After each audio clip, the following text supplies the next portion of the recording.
couple of things about this famous passage that you need to know, particularly the context we're going to go over a little bit. In verses 1 through 3, it gives us the context of why Jesus talks about these parables, why he gives the parable of the shepherd and the lost sheep, the woman and the lost coin, and then the prodigal father and his lost sons. And the reason why is because Jesus is going around doing his ministry, and then the text tells us that as he's going around doing his ministry, tax collectors and sinners are flocking to him. They're all just drawn to him like a magnet, and because they're there, all of a sudden, as people are gathering toward him, right, the Pharisees and the scribes, they start to grumble, and they're like basically like, what is he doing? What is Jesus doing? Why is he eating and having fellowship with these people? And that's the reason why then Jesus responds and tells this parable. And to kind of understand the context, we're going to talk about three different things. One, the players. Who are involved, right? What's the situation like, the players? Two, what's the problem here? Why is Jesus going on this long ramble about these three parables? And then indeed, what is the parable saying? What's the response of Jesus the Father? Okay, so the players first.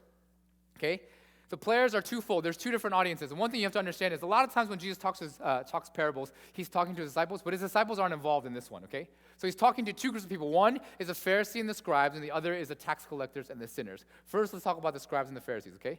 The scribes back in those days are basically, they're your professional theologians. They're people like me.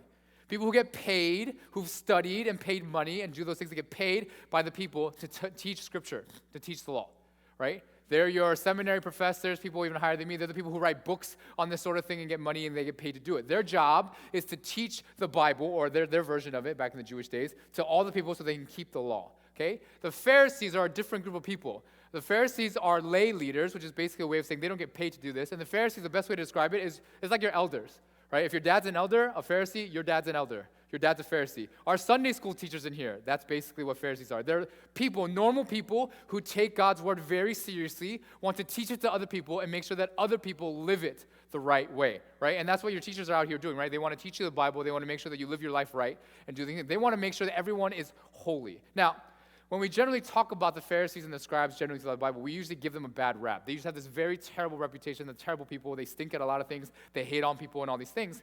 But I wanted to clear the air a little bit because the Pharisees and the scribes, all they're really wanting to do is one thing, and that's to maintain and protect the reputation of who God is.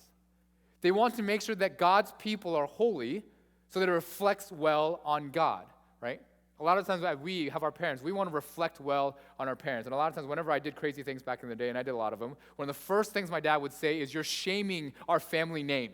You're making me look bad, dude. That's kind of one of his main issues, right? You're making our family look bad. You're making all of us look bad. And then because my dad's my dad, he would say, you're making Korean people look bad, right? To add more guilt and heap on top of those things. But that's what they're trying to do. They're trying to protect God's name. And so they have good intentions, but they have one problem. And the problem is they think holiness is a function of how well you keep the rules. They think being a good Jew, and for us being a good Christian, is related totally and directly to how well you keep the rules. And so they were very, very adamant on keeping the rules. And one of the rules that you were supposed to keep was that you weren't supposed to hang out with certain people because they're bad people, okay? And the bad people that he didn't want to hang out with, they didn't want you to hang out with, were indeed tax collectors and sinners. Tax collectors are Jewish people who work for the Roman government. They have one job and one job only. Their job is to collect an X amount of money that they agree to. So whoever they work for, the Roman government official will say, hey, James, you are now a tax collector. You work for us. Your job is to collect $10,000 every year from your people and then pay it to us. But the Romans, because they're the Romans, they didn't care how James went about and collected it. So James could do whatever he wants. And so tax collectors back in the day, because they wanted to collect money and make them for themselves, they would make up taxes and make up stuff and just collect money from everyone. They would start cheating their own people, so there's a reason why people hated them, because they were working for the traders, the Romans, and they're also doing terrible things and cheating people out of money. So tax collectors were a no-no. You didn't hang out with them. And then sinners was a term that the scribes and the Pharisees came up with. Jesus never used that term, by the way. It was a term that they came up with to describe people who are always doing bad things, breaking the law. Now, if you think that they're being harsh, if you really want to think about it, there are people in our society that I think we would describe as sinners, right? A prostitute in our society, from the church's perspective, would be a sinner. A drug addict or a drug dealer would be a sinner. A criminal, right? A common thief, sinner, right? Whatever the case might be. Even some of your friends, right? Maybe in school that your parents don't want you to hang out with them because if they do whatever it is that they do, they would be called sinners. And so Jesus, the text tells us, these tax collectors and sinners, the ones that the Jews and the Pharisees and the scribes, the leaders of the church, didn't want people to hang out with, they were all flocking to Jesus. And what's worse, it says that Jesus was eating with them, right? And so that's the problem, right? So you have these tax collectors and sinners, and you have these Pharisees and scribes, and the problem that we have is that not only did they exist, but Jesus not only was he hanging out with them, he was eating with them. Now, if you think that's not a big deal, let me give you a little bit of context on why that's a big deal. Back in those days, when you ate with someone, it was a way of saying, you're with my family. Now, again, if you think that's kind of weird and maybe not the way that you would deal with things, think about who you eat with. Do you eat with people you don't like? Do you? Do you eat with people that you hate? Do you eat with people that you think are dirty or that have a bad rap or that aren't good for you? You only eat with people that you like, generally, right? You only eat with people that you want to be friends with, that you want to have community with, right? And so back in those days, eating was like that. It just was heightened to a degree. One theologian said that one time, and I don't think he's quite right, but he's trying to give you an idea. One theologian said that to eat with someone is kind of like to have sex with them, kind of. Like it was that intimate of a process, right? I'm not suggesting that's true. I'm just saying eating is a big deal. And so for Jesus to eat with tax collectors and sinners, the Pharisees were going to have a problem. The scribes were going to have a problem. And if you think this is mean, just think about it this way. Imagine that one day that you were on your Instagram account or your Facebook account, and there was an Instagram picture of me, and I'm at a strip club down in downtown Houston, and I'm doing my thing, whatever that thing is, okay? And let's say 3 hours later, you see another Instagram post, and now I'm at a club, right, and I'm making it rain, whatever that means. I don't even know if I might have just dated myself by 6 months or whatever, right? And then three hours later or whatever, I'm at another bar downtown, hanging out with druggies and whatever it is that you're doing. And I'm just sitting there eating with them. So it's not like I'm inviting them to my house and having this nice little dinner at the church and teaching them the Bible. Like I'm actually in the places where they frequent and I'm hanging out with them, I'm eating with them, I'm doing things with them, whatever it is that they're doing, that's what I'm doing. How do you think everybody in here would feel? The elders would be like, Jay's our director. I think something is wrong with Pastor Pete. Can you talk to him? Because my kids are telling me that his Instagram and his Facebook are showing really random things, and I think something might be wrong. My wife is going to get a call. Samonim, your husband, I think he's doing some interesting and funny things. I don't know what's going on. Don't want to jump to any conclusions. But if it continued and kept on happening, even though people warned me again, then I think the next question is, Samonim, I'm really sorry, but if your husband continues, I think he's going to have to be fired because we can't have any of our pastors hanging out and doing the things that your husband is doing. Now, if you're thinking that's harsh, you're probably not, right? And the reason why the church would be upset is because I would be dishonoring the name of God and also this church and the fellow pastors and the elders and everyone who goes to this church. My behaviors would be sketchy, shady, whatever you want to call them, right? And they would start to look at, what is he doing? Has he lost his mind? Why is he hanging out with people like that? Why is he going to the clubs? Why is he going to the bars? Why is he going to these places? And that's why the Pharisees and the scribes start grumbling and they have an issue. And because they have an issue, they go to Jesus and go, Jesus, what are you doing? And they come and confront Jesus right away. And then Jesus, in response to this, says these parables. And so as a reminder, again, I want to remind you that the Pharisees and the scribes want to keep God's name holy. They want God to be as holy and amazing of a God as humanly possible. And they think Jesus is doing this wrong because he's a rabbi, he's a teacher, he's supposed to represent God. And Jesus does what he does because he knows God and sees God and understands God, which is himself and his Father, completely differently than the Pharisees and the scribes understand him. And so in response, to show them who God really is, he then speaks these parables. Okay? That's the context. And you have to remember that if you're going to understand anything about what's going on here. Okay? Because the thing that we need to wrap our minds around, I think, is the fact that not only did the tax collectors and the sinners want to eat with Jesus, the crazier thing is that Jesus wanted way more than them to eat with the tax collectors and the sinners. That was his heart. And back in those days, that was scandal of all scandals. It would literally be me saying, the people that I want to eat with are the strip club, are the prostitutes, or the dancers at whatever club, etc. Those are my people. That's what I would say, and you guys would be like, what? And so then Jesus tells these parables, the three of them, in response. Okay. Now, one little important note before we jump in: these parables, as I've said already, they're not about the sons. It's wrongly titled, in my opinion. They're about the Father. They're about the shepherd, and they're about the woman, and they're about the Father, right? The subject of each of the parables are about the shepherd, right? The one who goes out looking for the lost sheep, the woman who searches her entire house for his lost coin, and then the father and the sons. And there's this really interesting thing that happens within the parables, and I'll give you a little note, right? The shepherd has 100 and he loses one, he goes out for the one. The woman has 10 coins and loses one and goes out for the one. Do you see the percentages? And the father has 2 sons, loses one, and as we'll figure out next one, had one, but it never had him, so loses both, right? And then the father acts a certain way, right? So let's jump into this text to see what happens. And as you dig into the thing, okay, into this text, I want you to focus on one thing and one thing only today.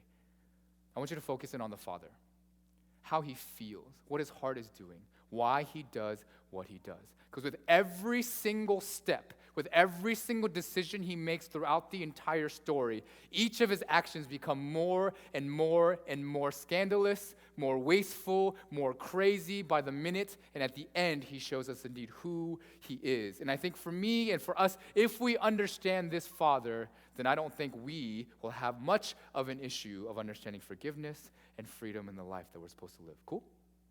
Got it? So who is this father of ours? Who is this God is what Jesus is trying to tell us, okay? So let's go right into the story.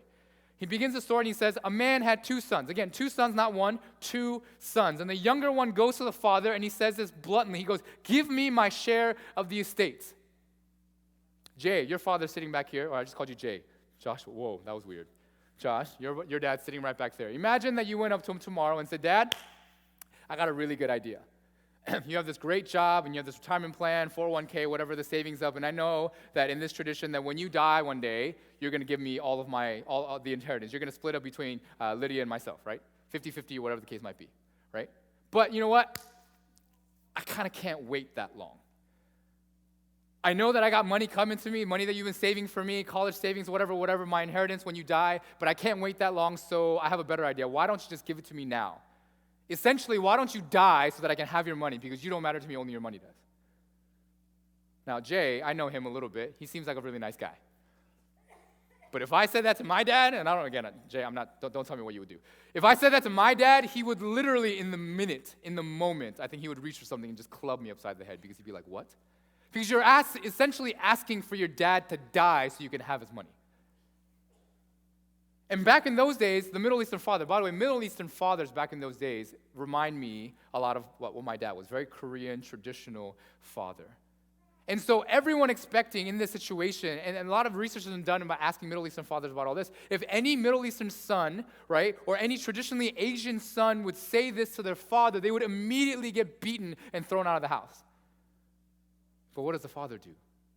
Does he beat the son? No. What does he do? Does he kick him out of the house? No. What does he do? He says, okay. So everyone's like, wait, what? Now, for us, if you think that's kind of crazy, if you don't think that's kind of crazy, think about it for a second. If Mason did that to me, or if Josh did that to Jay, or if you did that to your dad, or, whoever, right? If Daniel did to Casey over there, like, we would all be like, I would probably go to Jay and be like, Jay, you probably need to take care of this, right? You need to discipline your son because your son's going kind of crazy, and if you don't take care of it now, it's going to be bad news for you forever and ever and ever. He's going to probably waste his life and do crazy things. Like, this is not a good situation. Do something about it.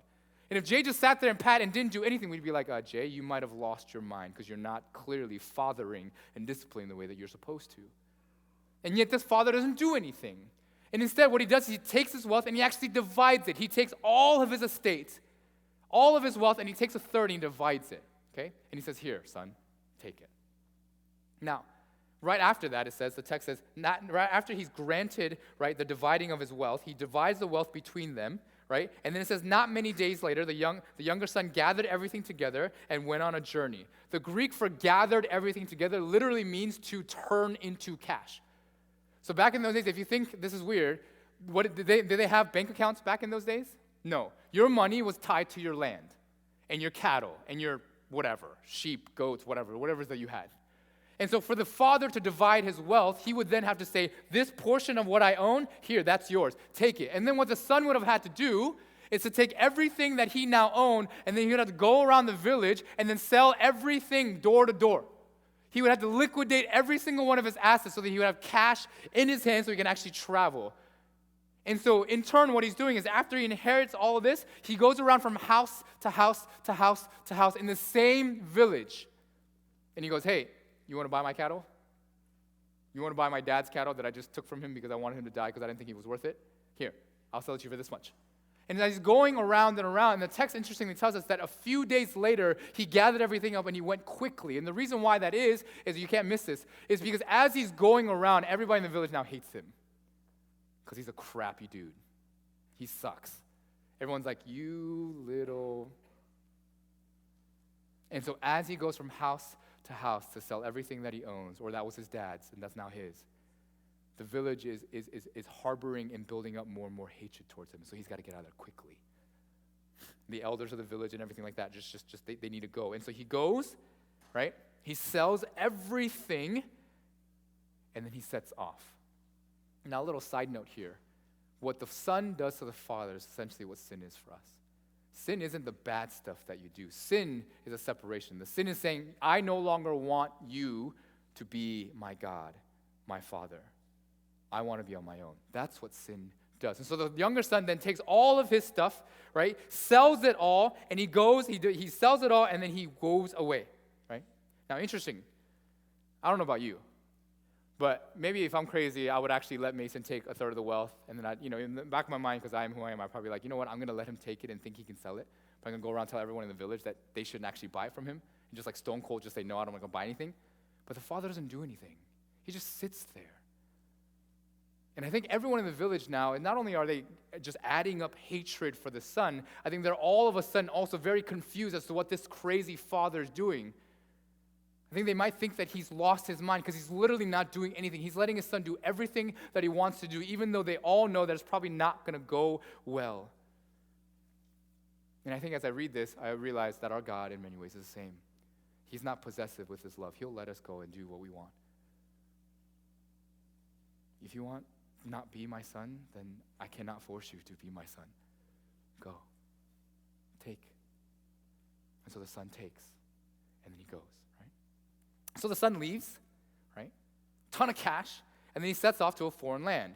And a foreign land back then, the way I look at it is, it's like if an American went to like Europe or something, right? By the way, most people in the world don't think of Americans very highly, particularly Texans, right? They think they're like Southern Hillbilly. So it's like a Texan going to like Europe or something, going to Paris, and then all of a sudden he goes there and he's got all this money in his hand, right? So he starts to do whatever it is that he wants. Loose living, right? Women, wine, and whatever. So he just goes, and all of a sudden, very quickly, he blows every single thing that he has. Every last penny that he owes, he blows it on women and booze and partying and all that kind of crazy stuff. And then all of a sudden, as he's wasting all of his money, the moment he runs out, the text tells us that the land goes into a famine, right? And so right then, all of a sudden, as he's running out of money, the land goes into a famine, and everybody goes into shelter mode, everybody's wanting protecting the things that they have, and all of a sudden, this young son finds out that he's got no friends. When he had a lot of money, he had a lot of people he could hang out with, a lot of people he could do with, but all of a sudden, when he ain't got no money anymore, no one wants to talk to him, and nobody wants to see him, because again, he's this hillbilly from some country that they don't know. And so then all of a sudden, he's broke, he's dirty, and he's hungry. So now he's like, I got to find myself some food. So what he does right after that is then he goes and tries to find work somewhere. But because he's a foreigner, not many people are trying to hire him out, right? So they probably gets rejected a bunch of times, and he finally gets this one person, and the text tells us that he clinged, right? That he hired himself out. Again, the Greek there suggests that he glued himself.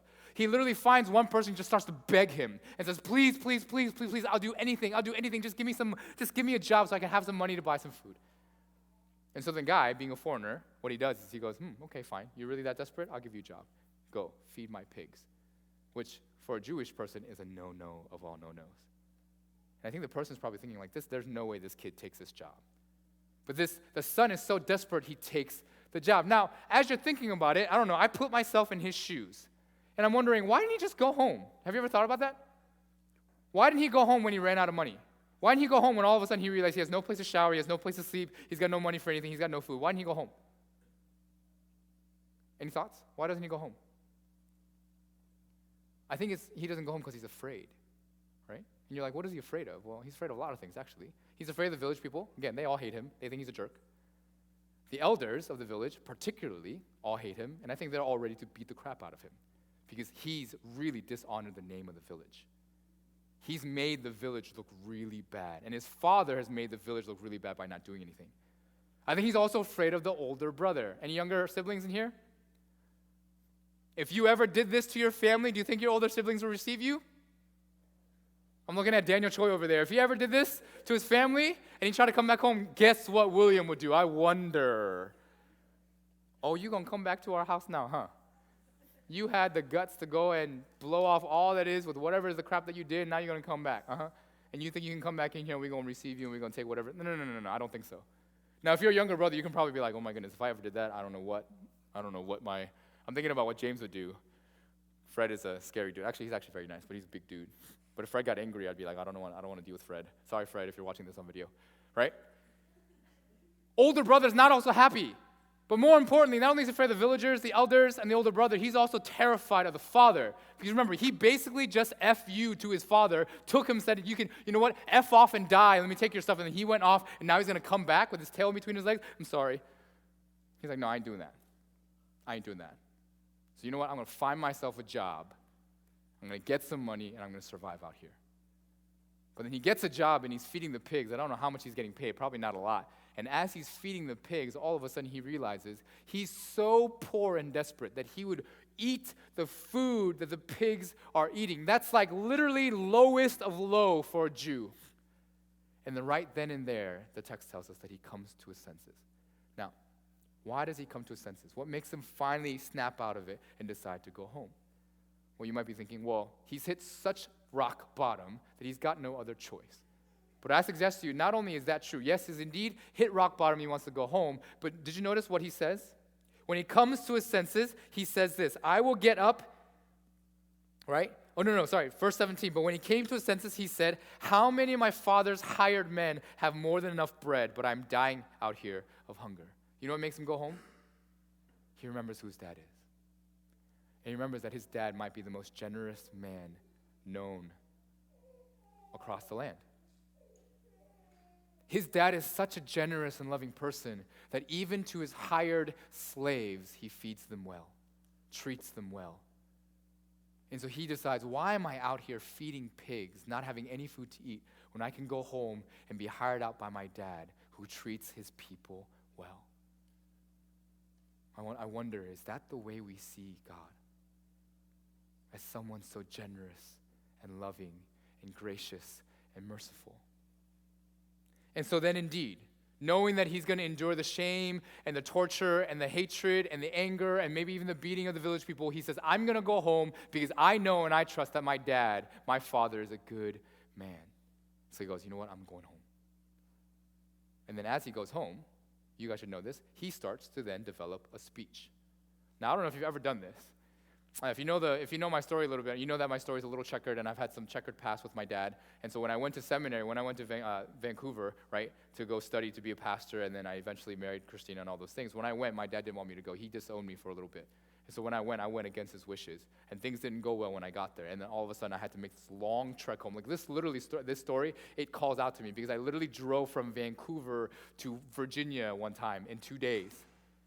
To do this very sort of thing. And the funny thing is, as I'm going home, I was practicing my speech. I had a lot of time, 50 hours, and I had to do it in Korean, and my Korean was terrible back then. It's not very good now anyway, but it was really bad back then. So I was just sitting there reciting the speech over and over and over and over and over again, what I was going to say to him.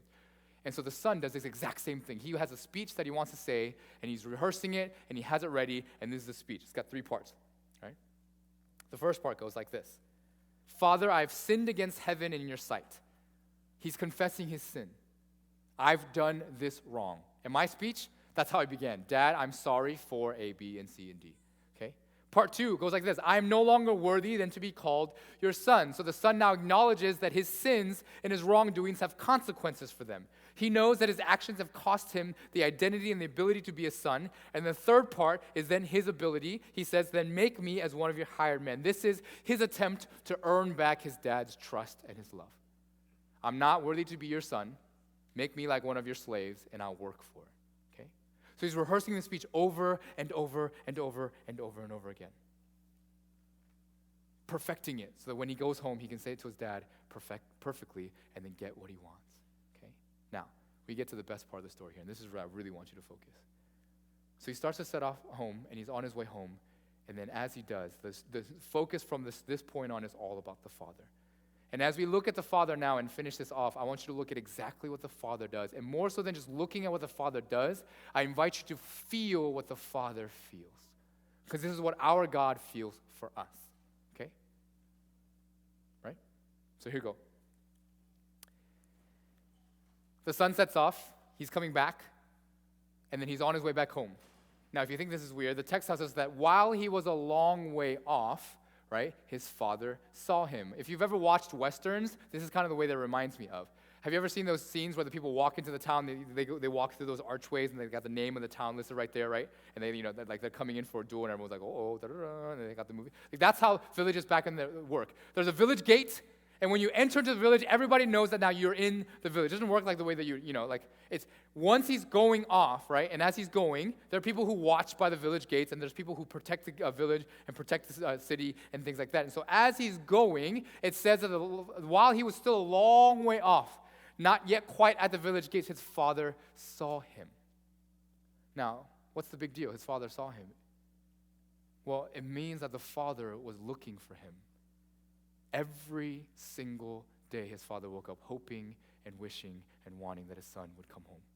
I asked you, why didn't the father do anything? Why didn't the father say anything? Why didn't the father scorn him, beat him, ridicule him, punish him, discipline him? Because the father was waiting for this day. He was waiting. And I don't know if you know what that's like. But to wait means you have to suffer. Because to wait means to suffer the unknown of each and every single day, knowing whether your son is going to come home or not. So every single day, I think he got up and he went to look. Every single day, he said, you take care of the things that I'm going to do because I'm going to go look for my son. And people are probably telling him, why are you doing these foolish things? Don't look for him. He's never coming back. Remember, he wanted you dead. He said, F off, Dad. I don't need you anymore. Why do you think he's coming back? And the father said, because he's my son. And I love him, and I will believe and hope with every ounce of my being that he's coming back. And so he suffers through that each and every single day. And on this one day, however long it took, he sees his son off in the distance, and he sees him. Is that the way you understand our Father, that he's waiting for you? Right? But let's quickly go on, right? So not only sees him, he's been waiting for him, and then when he sees him, what does the text say? As soon as he sees him, that he felt compassion for him. The same word we looked at last week, splankana, that word in Greek that says every single bit of his inner being was being torn to shreds with compassion. Did you know that's how our God feels for us? That whenever you do the things that we do, whenever we do all the things that we do, that God doesn't look at and scorn us, he feels compassion for the sons and the daughters that he's lost. And so his heart's being ripped to shreds. And as his heart is being ripped to shreds, then it says that the father runs to his son. My dad never in his days would see me in a distance and just book it towards me. Middle Eastern fathers don't do this sort of thing. It's very shameful for them to do so. It loses their respect and their honor. People run to them, not the other way around. But this father cannot wait. He cannot wait for the son to get to him. So as soon as he sees him, he just books it. Now, why does he just book it? Well, Pastor, you just said he can't wait. He's wanted to see his son all this time, so of course he runs. But there's something a little bit different there. There's a little more context. Remember the elders and the village people I was talking about? They, I bet you, saw him too. And so as soon as they see him, they're preparing for something else. They're preparing, ooh, this kid's going to get a beating. William sees Daniel off in the distance. Ooh, he's going to come back. Ooh, he's going to get it, right? And so I think they get ready to confront him, to say, oh, you've come back now? Oh, yeah, you come back now? Yeah, if you're going to come back, you're going to pay a price. We don't let people just do anything in our village anymore. If you're going to come back, you're going to pay a price. And so the father then realizes the context and situation. So then as soon as he sees his sons, he knows what the other village people are going to be doing. So he books it for him. And as soon as he gets there, what does he do? He embraces him and he kisses him. The Greek there is a continual. He keeps on embracing and kissing him. Now, one, this son is very dirty. He's been among the pigs. That's a no-no. I think if Mason or Connor or Kara ever did this to us and he came back, right, and he came into us, the first thing that Christina would say, go shower. And don't touch me, go shower first. I love you and everything, but you dirty, go shower. But he doesn't do that. He embraces him and he kisses him. You know what he's doing when he embraces and kisses him? Symbolically, back in those days, whenever you kiss somebody and embrace them that way, is you're saying whatever shame and guilt and harm and sin this person has done becomes now mine.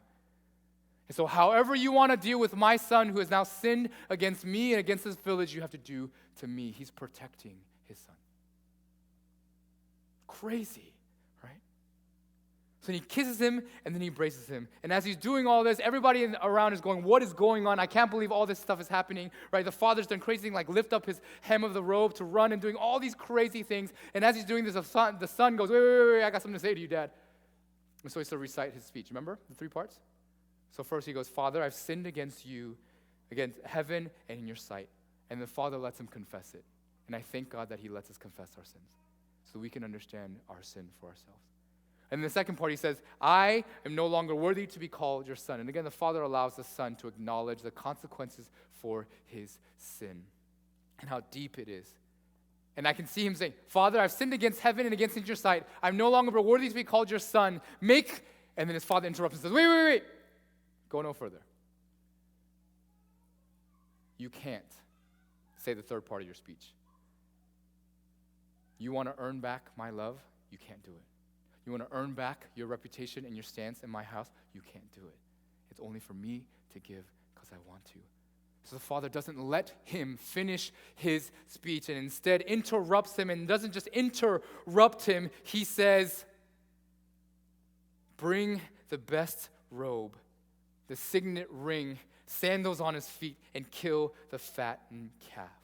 See, I think for me, if I was a father, I think I would have let my son, just for the fun of it maybe, just so he can learn his lesson, just wallow in his guilt a little bit. And maybe that's how you feel about your sin, that you need to come back and just wallow in the fact that you've done terrible things, that you're not good enough, you're not worthy to be in here, that you're not worthy to praise and worship. But our Father doesn't let us do that. And instantaneously, he says, go get the best robe. You know who owns the best robe in the house? The Father does. He says, put the best robe, my robe, on him. He clothes his son with righteousness and holiness. You want to be righteous and holy? You get closer and you get clothed by his righteousness. Then he says, bring the signet ring. You know what that is? That's a thing back in the day. That's the thing that you stamp your signature with. Again, if you know Korean history and some of those things, it'll help you. They have this little, literally like this stamp, and they put it in some wax, and then they stamp all their letters. That's how you do it. And to have the signet ring means that you now have control over all the finances and all the land again. So the 1/3 he wasted, the 2/3 he's left, and now the father's dividing all the wealth again with him, accepting him fully back into the house. Put some sandals on his feet. Why? Because slaves are barefoot, but sons and daughters wear sandals. And then he says, kill the fattened calf. And you only kill the fattened calf once a year for the most distinguished and honored guest. And every time you kill the fattened calf, the entire village celebrated. That's how the occasion. And he says, it's time to celebrate. Why? Because my son was dead and now is alive. And that is an occasion worthy of the greatest celebration you've ever seen. Our God loves to celebrate whenever we come back to him. Now, if you're seeing the Father, is this the Father that you know? That's the question. Is this the God you imagine? When I was growing up, I always felt like God was like my dad. I love my dad. He's a great man, but he's a sinful man. But once I learned of who God truly is and the way that he acts and the way that he sees, it changed everything for me. It's why Mary can do the things that she does. It's why forgiveness is what it is. If there was ever an unforgivable, unpardonable sin, this might have been it. And no matter what, not only does he forgive his son, did you see what he does for his son? He gives mercy, but not only just mercy, grace upon grace upon grace. Every single step of the way, he digs deeper and deeper and deeper into his love to show him just how much he's loved and cared for. And I wonder what your life would be like if you actually felt this love for yourself. You can't be the same if you do. You will have the total freedom to do whatever it is that you want in front of this Father because you know the Father loves you. Unconditionally, literally without condition.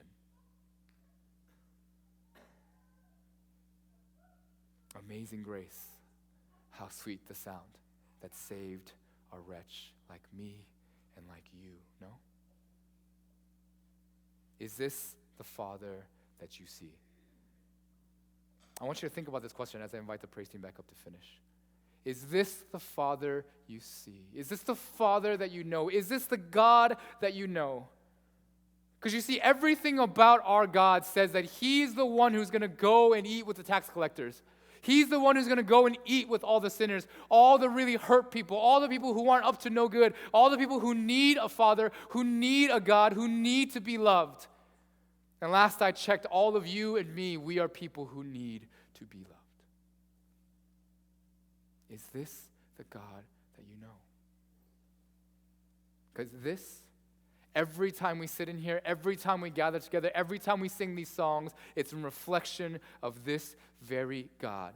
That no matter even if you said, God, F off and die so I can have what you're supposed to give to me, He will say, where are you, my son? Did you notice how Jesus dies on the cross? He dies like this. Why do you think that is?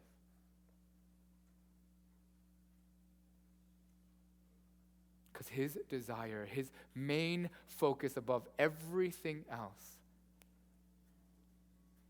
is that His sons and His daughters would come home.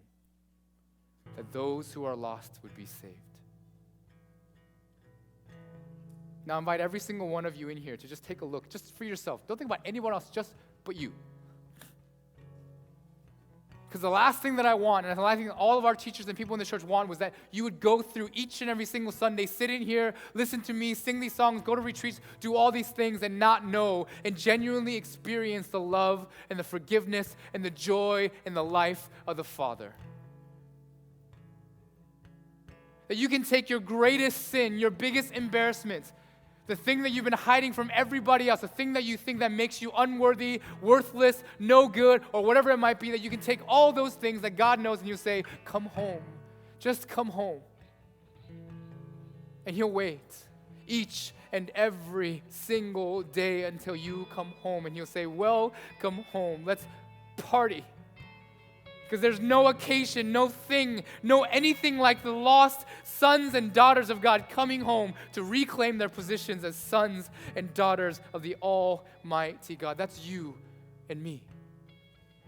That's what this is about. That's what authentic Christianity is about. It's what allows you to worship. It's what allows you to pray. It's what allows you to want to read this book. It's what allows you to come to this place and makes you want to come to this place. It's what allows you to be free and say, you know what, I'm okay. I'm loved.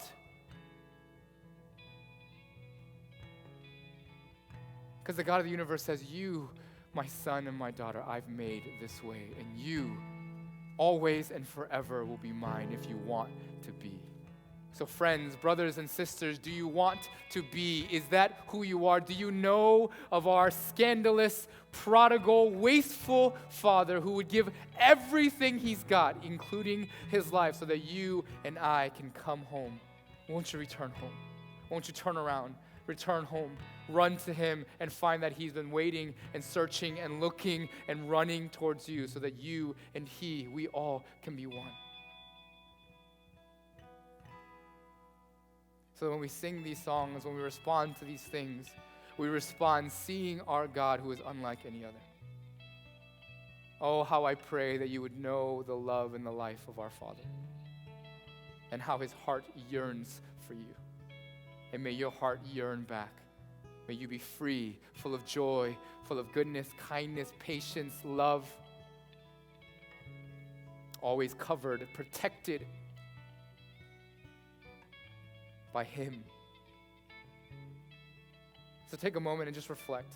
And I'm going to ask Ben and the praise team to lead us in these two songs that just speak about the grace of God, that speak about the goodness of who He is.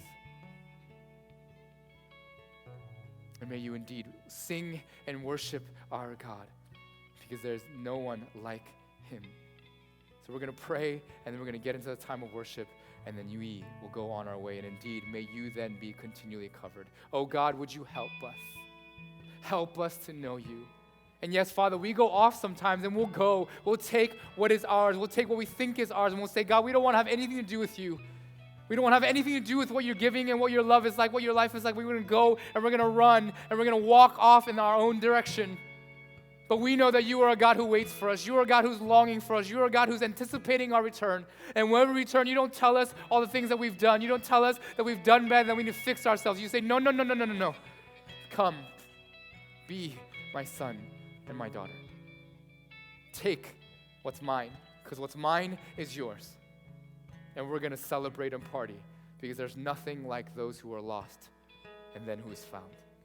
So Father, help us, those of us who are lost, those of us who've never experienced your love ever before, to experience it for the first time. And those of us who've maybe gone a long time without experiencing it, a long time without knowing it, may we then indeed turn around and say, God, we need you. And as we sing these songs, may you then fill our hearts and our lives with your joy and your goodness. For you are God, and we are your sons and daughters. Glory be to your name. Amen. Take a moment, and Ben's going to lead us out.